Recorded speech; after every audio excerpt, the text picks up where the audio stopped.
اور اس کا اس press conference کا انعقاد ہم نے کل کا سوچا تھا، جو گزرا کل ہے، لیکن جیسا کہ آپ جانتے ہیں کہ 5 اگست کے تناظر میں وہ دن 5 اگست جب ہمارا سب کچھ لٹ گیا، ہماری دفعہ 370 35 سے اسپیشل جج کی چھتیں دیواریں سب غائب ہو گئیں اور ہمیں اذیت پہنچائی گئی، پوری قوم کو اذیت پہنچائی گئی، پوری ریاست جموں و کشمیر. جب میں کہتا ہوں میں ارسٹوائل ریاست جموں و کشمیر کی بات کر رہا ہوں.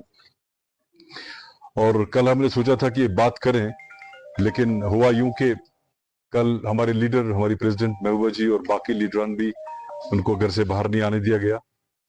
اور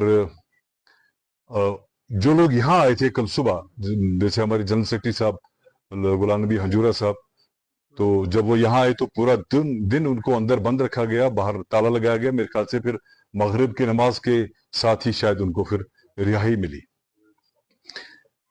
تو یہ ساری باتیں جو ہیں،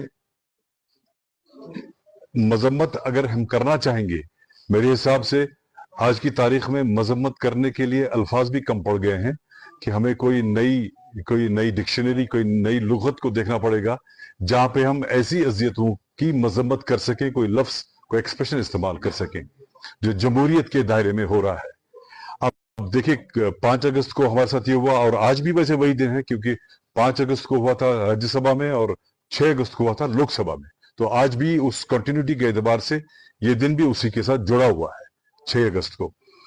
اب کل سے ہم نے بہت سارے بیانات سنے، بہت ساری باتیں سنی ہم نے، ایون پرائم منسٹر صاحب کے بیان بھی آ گئے.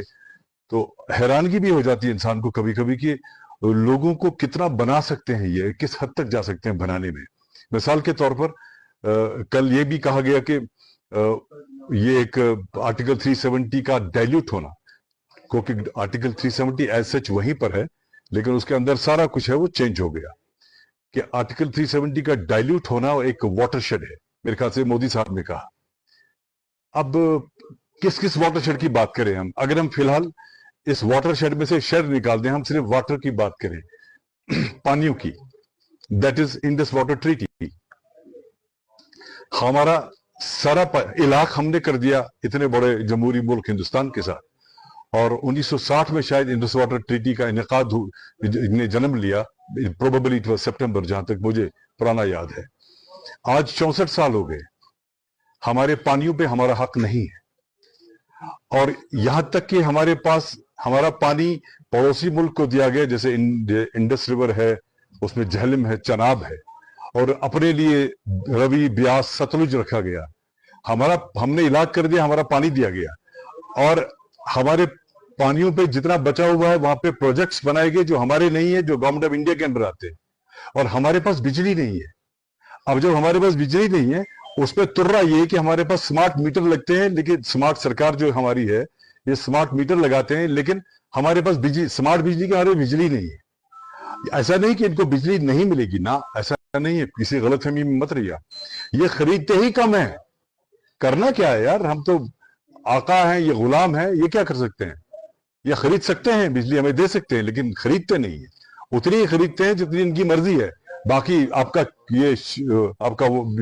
لوڈ شیڈنگ یہ جاری ہے، آپ کا شیڈول جاری ہے. تو ہمارا پانی لے کے ہمیں بجلی فراہم نہیں ہوتی ہے. اب چونکہ مودی صاحب جو ہمارے وزیر اعظم ہیں، وہ اکثر کہتے ہیں کہ مودی ہے تو ممکن ہے، یہ وہ کہتے ہیں.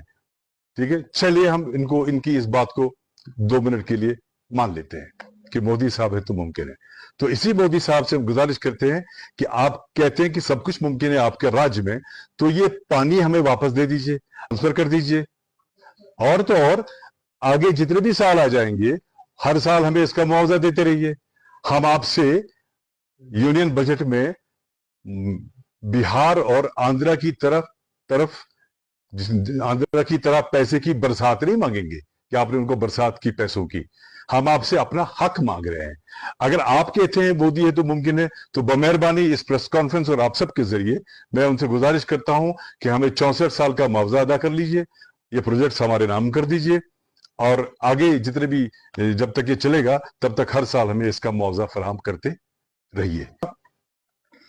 اسی بیان میں کہیں میں نے یہ پڑھا کہ آرٹیکل 370 ایک رکاوٹ تھی آئین ہند